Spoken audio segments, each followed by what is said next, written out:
Sue from Parkies and Me, My Journey with Parkinson's. Today I'm joined again by Greta Bond, the CEO, is that correct? That's right. Of Age Concern Canterbury. So one of the really important roles that Age Concern has is in relation to elder abuse. So Greta, could you talk us through how that works? Right, so we are contracted by the Ministry of Social Development to provide a service which is called the Elder Abuse Response Service.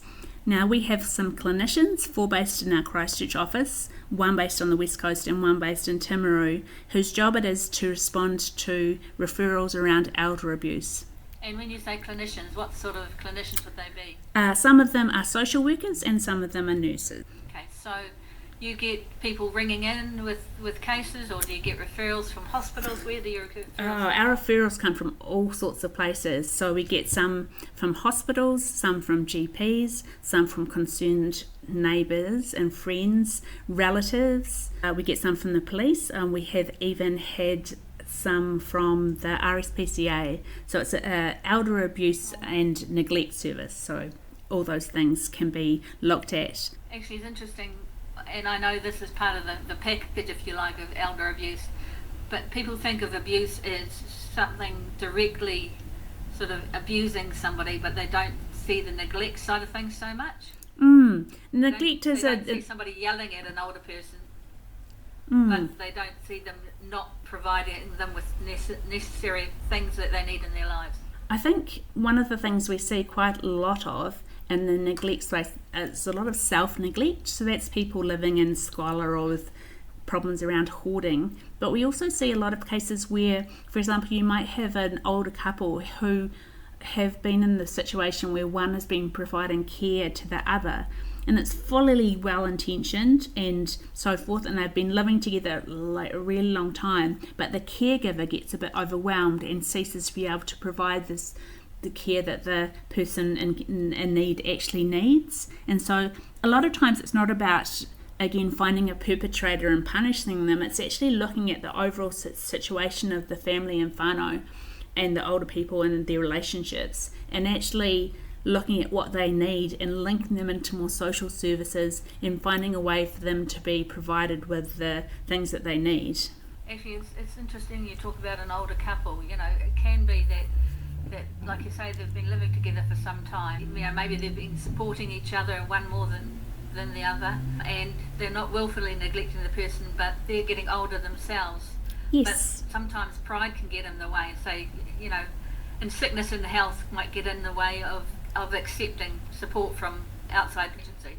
Absolutely. And, you know, the main tenet, or one of the main things that we keep in mind during our response to elder abuse and neglect, is that the older person gets to be the subject. So they're absolutely at the centre of all decision making. And that means that sometimes we can only provide so much help because people decline our service sometimes because they don't want to be interfered with. Sometimes the older person may be suffering, for example, financial abuse at the hands of a younger relative, and they don't actually want that person to be pursued or even stopped. We had this case where a lady had her favourite nephew living with her, and he was taking all of her superannuation, and the reason she called us was because she's worried because she wasn't able to pay for her rates. And so the response then ultimately was making a direct debit when she had her money come in, so the rates got paid. Then she's more than happy for him to take all the rest of it because he was her nephew and she loved him and she actually quite liked having him staying, and so he was quite free to take all her money, and that was a good resolution from her perspective. Like from my perspective, I might think he sounds like a bit of a ratbag, but it's not about what I think, it's about what she thinks, and making her happy and independent and able to continue living the life that she wants to live. And I think, you know, people are more far-flung in families, you know, before, in days gone by, like when I was growing up, I know my mum used to tell us about how her family in Christchurch, there were cousins and a whole lot of different family members, aunties, uncles, everybody was in Christchurch. But even when I was growing up, you know, we moved away and we had none of those connections. So, you know, sometimes the older person might have only one person in their lives that they can turn to. Absolutely. On the other hand, I've got some quite horrible statistics for you. So 1 in 10 New Zealanders over the age of 65 will experience some kind of abuse or neglect. Research shows that up to 75% of this abuse is perpetrated by a family member, and about 50% of cases involve financial abuse, but also around 50% of cases are perpetrated by the adult children of the person at the subject. So I remember a case when I was a social worker many, many years ago, and I worked for what's now Dementia Canterbury, and I went to see a woman, an older woman who was living with her daughter, and it was winter, and I had a long coat on, and I had a scarf, and I had mittens, and the all deal, and I was sitting in her lounge, and she went to get her mum, and there was windows wide open and no heater on, and she brought her mum out, and I looked at her and I said, "It's really cold in here, we need to shut some windows and turn the heater on." And she says, "Oh, Mum doesn't like the place being too hot. If I turn the heater on, she'll turn it off and go and close all the windows." Now, Mum could no sooner go and do that than fly to the moon. She was really frail. So, I knew something had to be done, that the daughter was not providing the things that are necessary to keep her mother warm and safe. Yeah, so elder abuse can take a lot of forms. We see, as you say, occasionally it's physical abuse, so that's pushing or hitting. Sometimes it's also restraining, and again, sometimes that may be done with the best possible instincts, but it's actually still abuse if you're restraining an older person, for example, for being able to get out of their chair, or locking them in their room or something like that. Even if you thought it was for their own safety and their own good, it's still not okay. And it could also be if a person relies on a wheelchair or a walker to get around, and that's removed from the room so that they can't get up. Absolutely, that's a classic example. But there's also verbal and emotional abuse, so being unkind, but also a bit more nuanced than that. So it's not just about yelling or whatever, but removing affection sometimes is the case. So just refusing to talk to someone until they do what you want. And if you're thinking about an older person who might be very dependent on that person, then it means that no one's talking to you. And imagine how lonely and helpless you might feel with that. I mean, if anybody's ever lived with somebody that gives you the cold shoulder and they're not talking to you, and you're in that space and you don't interact, but you're kind of going past each other and feeling tense in the room next door, and you just feel that tension within the home environment, and it's really, really stressful. I mean, if it was a teenager, they snap out of it, and you can kind of try and manage that behaviour. But if it's an older adult or somebody that you rely on that basically turns their back on you and won't talk to you, and they're your only social contact, that must be terrible. Yeah, I think as well it's important to remember in the context of elder abuse that in family relationships, I sometimes think we imagine older people always to be like a smiling little old lady in a pink jumper kind of thing. And people who are older are just the same as people who are younger. Some family relationships may have been fraught for 50 years or more, or since the perpetrator was a child. And sometimes the family just is like that. That's how their dynamic is. Which, again, I probably shouldn't use just in that sentence, because sometimes as the person ages, they're less able to respond in a way that is actually, part of that give and take. It's just all taking it. And it's important to see that sometimes these relationships change, and maybe, just yelling at your mum because she's always yelled at you back isn't necessarily appropriate as she ages and becomes more vulnerable. But, it's a pretty tricky area. Being an elder abuse clinician is actually a really nuanced job. And so generally with referrals, if someone is out in the community and they thought, oh, that's not quite right, I would really encourage them to still make a referral to us, because the very worst thing that would happen is that one of you was abusing the other and no one actually reported it because it felt too awkward. Like for me, if we came in, had a chat and checked everything out, we found out everything was okay, might be slightly awkward and a bit embarrassing for you, maybe a bit embarrassing for us, but if that's the worst thing that happens, that's a really good result from my perspective. There's no harm done in making a referral if you're not sure, because nothing bad will happen if nothing's going on.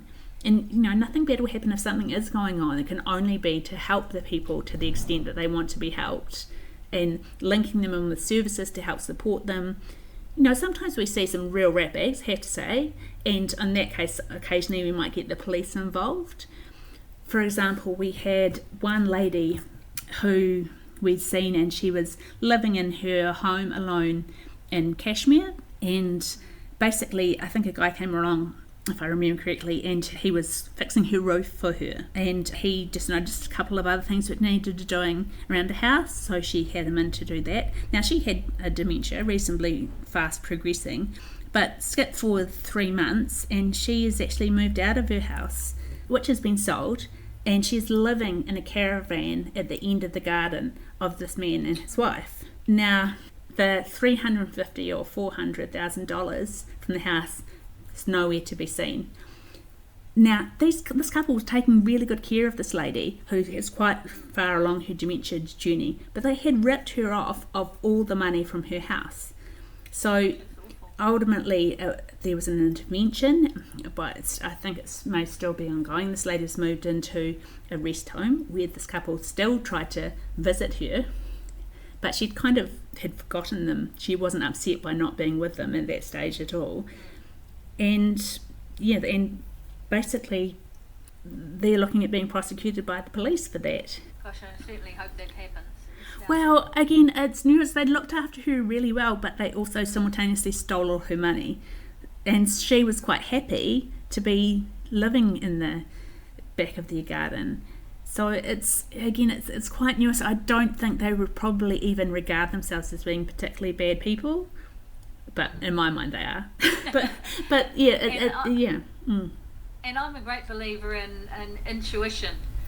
You know, if you come across a scenario and you sort of get this feeling that, oh gosh, there's something not quite right here, I think you need to listen to that inner voice. I completely agree. And I think particularly in this realm, because a lot of times the socialisation or the polite thing to do would just go, oh, I'm sure it's fine, we'll leave it alone, it's none of my business, rah, rah, rah. But it also, there's like literally nothing can go wrong if you go, oh, maybe I'll get Age Concern to have a look at it. And then someone calls us up, and maybe a nice lady might drop around to the person and give them a magazine and have a chat to them and so forth and check things out, or do it more directly if that's appropriate. But nothing will happen that you, as the subject person, doesn't want to happen. That is the victim of the abuse or the suspected victim. So, yeah, I think it's really part of my job, I guess, is to try and increase the awareness around elder abuse. So we do talks like this, but also to fourth year medical students, and sometimes at aged care facilities and around and about Rotary and so forth as well. Because I think, again, the more that people know about it, the more things can be done. It's definitely a growth area from what we can see. We had something like 30 more referrals last year than we had the previous year. Gosh, that's huge. That's huge. Yeah, it is. And, you know, there are other... What you said about people saying, oh, it's none of my business, etc. There may be, 3, 4, 5 different people that have all become aware in some form of something that's not quite right. But every one of those 5 people goes, it's not my job, it's not my business, then nothing happens. But it only takes one person to actually go, I'm really uncomfortable with this, and I don't know if anybody else is doing this, but I need to. Yeah, I completely agree. There's no bones broken from a perspective to do that as well. We handle it really gently, really sensitively, and put the subject person's interests completely at the forefront. And so they, sometimes it's quite frustrating because they, again, as with the person who was living with his aunt, it's like sometimes you think, okay, this is pretty wrong and I think you're being a bad person, but it's actually about what the subject person wants. Unless, I guess, there's a suggestion they might be doing it to other people. Sorry, I just had another thought. You and I know each other through another group, but when you have an older person that has nominated somebody to act as their enduring power of attorney, they've given them sort of quite far-reaching powers. How often would those powers turn to something of concern? Well, I think the first thing probably to say is it's really necessary for everyone to have a power of attorney or an EPOA nominated. Like at all ages, you never quite know when you're going to lose your capacity to look after yourself. But that decision is a really important one, to choose someone who's really trustworthy. And that's for your well-being, and there's also one for your finances. It can be the same person, but it can be 2 different people if necessary. So that's a really important thing. I think that's more important for people to have than a will, for example, because it's actually dealing with what happens to you while you're still alive as opposed to when you've died. So on the whole, people who are EPOAs generally do as well as they possibly can to look after you should you lose capacity and the ability to make decisions for yourself. Occasionally we will see someone who we think that the EPOA was probably poorly chosen and they may be making free with the funds in a way that that perhaps a relative doesn't think that the subject person would have agreed to had they had the full capacity. It's quite a hard thing to untangle, but sometimes again it's about having a discussion with the person who may not realise that it's inappropriate as well. So what if there was a scenario where the person who held the enduring power of attorney wasn't allowing the subject person to go into residential care? Well, that was needed. Well, it's interesting from my perspective in terms of when aged residential care is needed, because a lot of times the reasoning behind that will be that the subject person had expressed in their earlier life, or as long as the perpetrator has known them, that they didn't ever want to go into aged residential care. Now things change and it may be that they're unable to be cared for at home in the way that they need, but sometimes people, with husbands and wives have this massive pact with each other. They won't let that happen. And so sometimes it's a matter of talking through, what the alternatives are, what's needed if the person needs to stay at home, which is often quite a big investment in terms of home-based support services, some of which will be publicly provided, but not enough probably.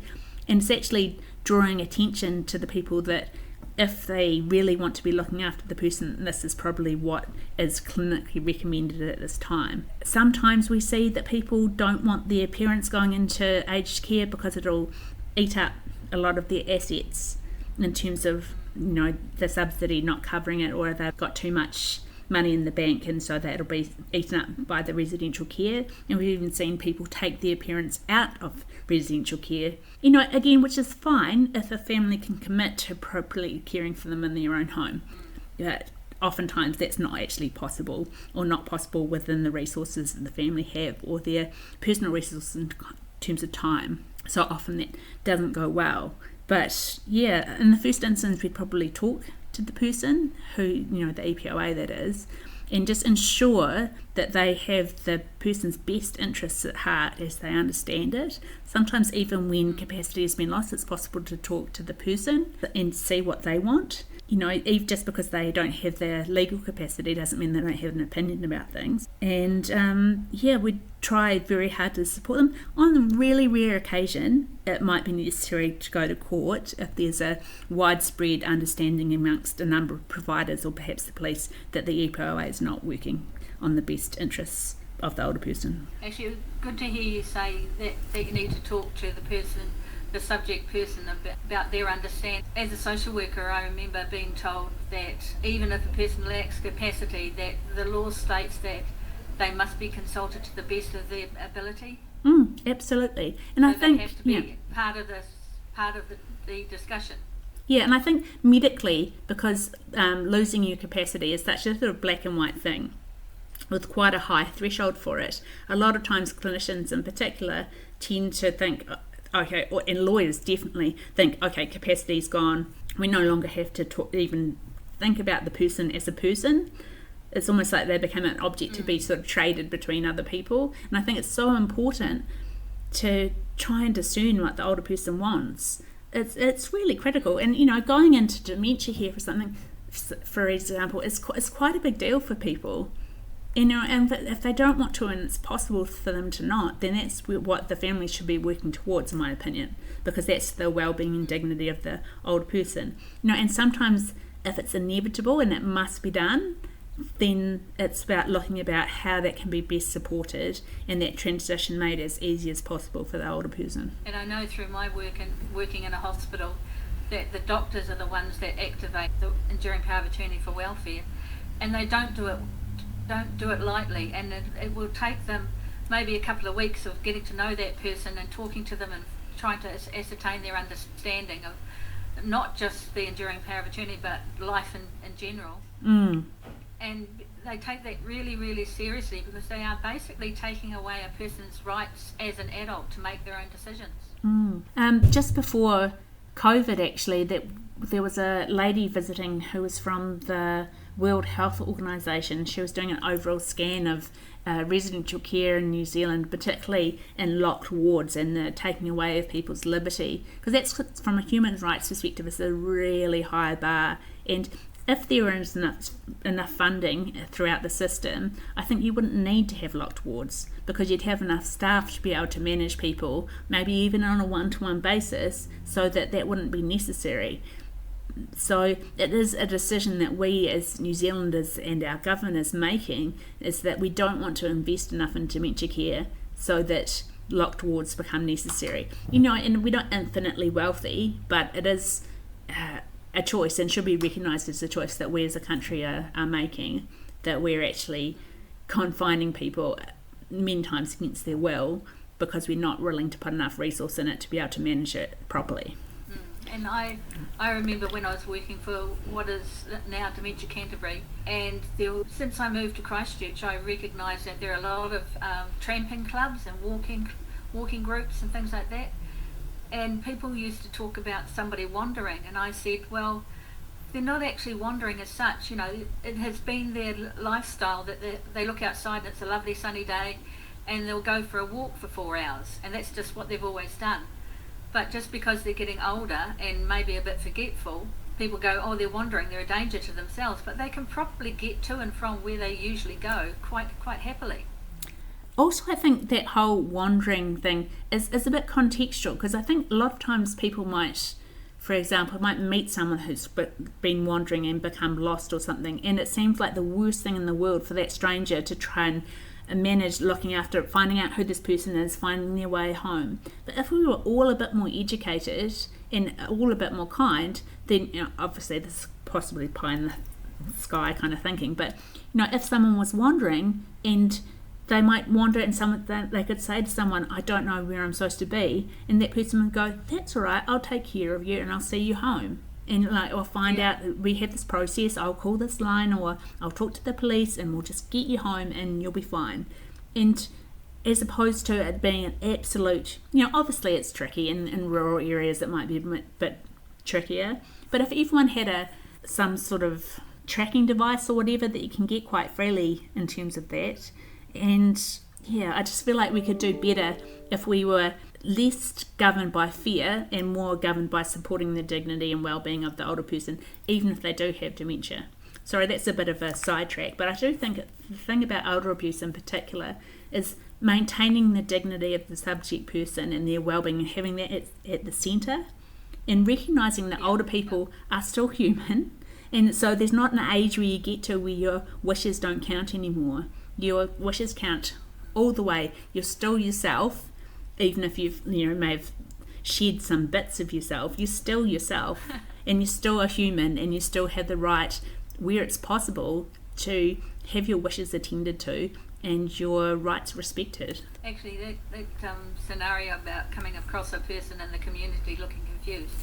My husband and I went for a walk one day when we lived in the previous house, and we just came across this older lady, and she was just sort of standing there on the path looking around like she didn't know which direction to go in. And I said to my husband, that lady looks like she's a bit lost and a little bit confused. So I went up to her and said, are you okay? What's happening? And she said, I can't find my house. And I said, well, shall we just walk and see if we can find it for you? And so we did that, and we got to sort of a little roundabout, and I said, does this look familiar? And she said, yes. And I said, which way should we turn? And she said, this way. And she brought us back to her house, and she had her key and she let herself in. And I got the name of her son, and I said, can I ring your son? And I said, maybe you need to go and see your doctor and just see what's happening for you. So she gave me her son's number, and I rang him and just sort of said what had happened. But if we hadn't sort of stopped, if we just walked past her and said hello and have a nice day, she could have walked further and further away from her home and got even more lost.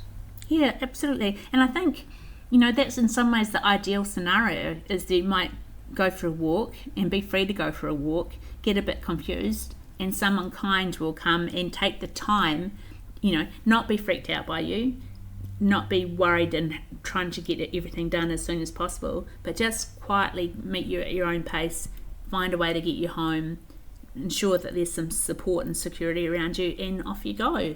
And, you know, if that would allow people, if that happened all the time, to live at home with a dementia for much longer. That's a personal opinion of mine, but because that's what I would want for myself, I think. But it's also a little bit more difficult when it's actually a relative you're dealing with. Absolutely. But like you say, it depends on your approach to that person as well. If you approach them with fear and anxiety and create a whole lot of fuss around them, you know, they're going to pick up on how you're feeling and mirror those feelings and get anxious and frightened and not be able to think straight. So yeah, that calm and collected approach to just sort of say, you know, what's happening for you? Where's home? Yeah. And I think, again, it's my thinking at the moment is that ageism is a lot of times it's a failure of empathy. It's like a impossibility of putting yourselves into somebody else's shoes, and it's an impossibility, or I guess sometimes we're really averse to imagine ourselves in that position. But if we really understood, this is a person, I'm a person, what would I want? Then I think if we always went from that perspective, and you know, a little bit more flexible, a little bit less rules based, a little bit more empathetic and kind, then I think we would manage things a whole lot better a lot of the time. Exactly. If you put yourself in their shoes and sort of go, what would I want? How would I feel if somebody did this to me? You know, if we can put ourselves in an older person's shoes, then I'm nearly wearing them.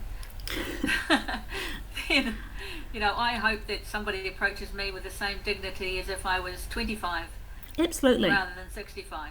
Yeah, no, I really do think so. And I think in terms of elder abuse, you know, a lot of it does stem from that ageist understanding. And that's why a lot of the time it is a matter of working with whānau and family carers and supporters to really talk through with them what the issues are and find better ways to cope with the difficulties that they might be facing. You know, again, as I said, sometimes people are rat bags, and sometimes like more of a sort of punitive approach needs to be taken, but really first it's seeking first to understand both the subject person and their family sort of whānau situation, and actually really try our very best to, you know, act as if they were us. Yeah, absolutely. And it just brings to mind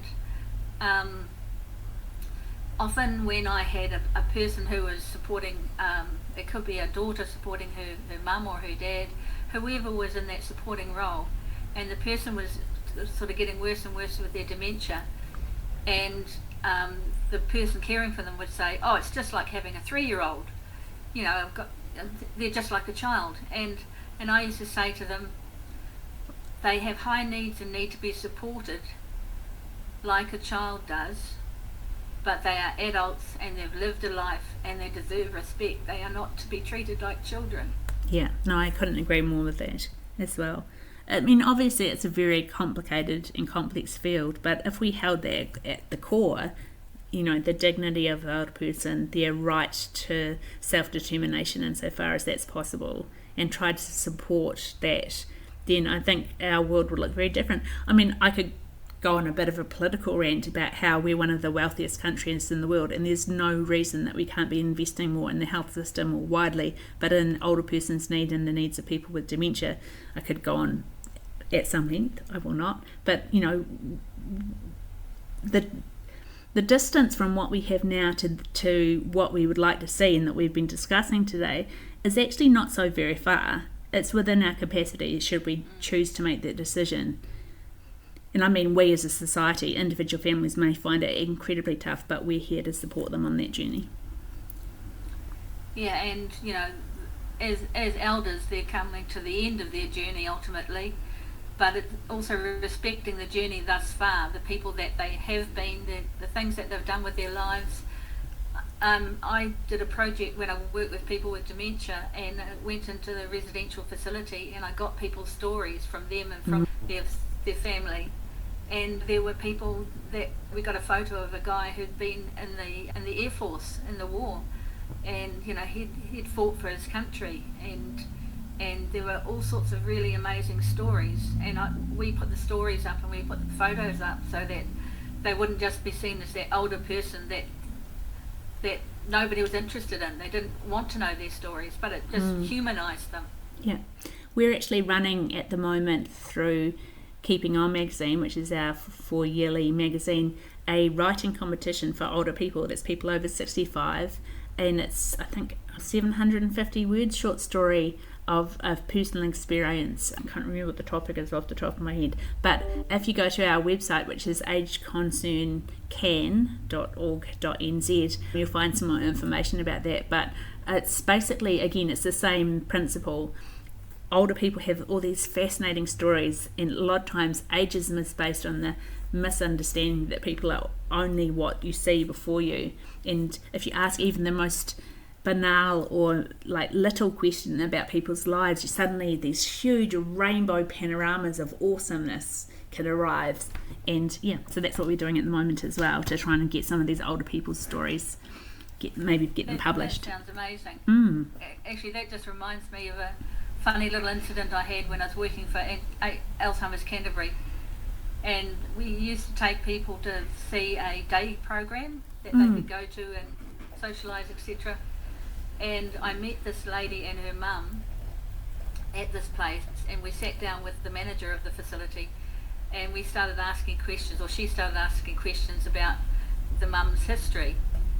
And the mum turned around and the manager said to her, what did you do for a job? Did you work at all in your life? And she said, I was a trapeze artist in the circus.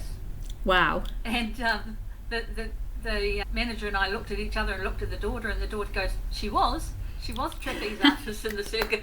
And we were like, oh my goodness, that would be a great story to make up, but even greater story to hear how she lived that life. But it was so funny because they both went, whoa, that's one out of the box. But I think my theory is that almost anybody you talk to has something peculiarly interesting about them, if you can only find out what that is, like whether they are the world expert in making model trains, or they're really, really interested in, I don't know, archaeology, or they have been a trapeze artist, or they have invented a particular screwdriver head, or they really, really, really love cats and they make little outfits for their cats, kind of thing.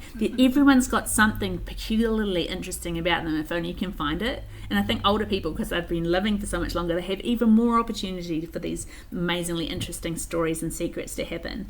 And it's such a tragedy that we just see an older person and we don't ask anymore what their peculiarly interesting thing is. Actually, that's just given me an idea for a podcast, actually, because I've had a number of weird and wonderful jobs, and often when I mention them, people go, gosh, I wouldn't have imagined you doing that. So I think sometimes it's good to do a stock take and go, these are all the things that I've done in my life, and this is where I've got to.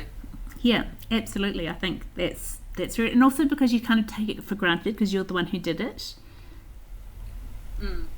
But again, a bit of digging will find, again, peculiarly interesting things about almost everybody. I can't wait to see it. Something shortly. So Greta, is there anything else we need to cover in relation to age concern and elder abuse? I think it's really important to just remember again about referring. You don't have to be a medical professional, you can just be a neighbour, a kind friend, someone in the supermarket. We often get referrals for that. So if you want to have a chat to us, the phone number is 03 366 0903 or 0800 803 344, or you can check us out on the internet. If you just look up Age Concern Canterbury at Google, then you'll find all the contact information that you need. Just give us a call. There's no bones broken. All you need to do is just flick an email through or have a chat to one of our clinicians. That can be where you leave it if you're satisfied with that, but otherwise we can pick it up and just ensure that the older person that you're concerned about, even if it's you, is just fully taken care of and all the things that are in place. And if there's something going on which needs to be addressed and sorted out, we can do that for you too. Thank you, Greta. It's been wonderful to talk to you and hear about all the wonderful ways that Age Concern can support people general, but particularly with elder abuse, that's really important. Yeah, thank you. It's been lovely talking to you too. I think we've had a bit of a wide-ranging conversation, a little bit further than I anticipated, but I enjoyed it very much, so thank you so much. Well, I do tend to wander off and then come back again when I talk to people. That's very apt, and I also tend to do that. Okay, thank you, Greta. It's been lovely talking to you. Lovely talking to you too. So this has been Sue for Parkies and Me, My Journey with Parkinson's. Kia kaha, be strong, be brave, be you.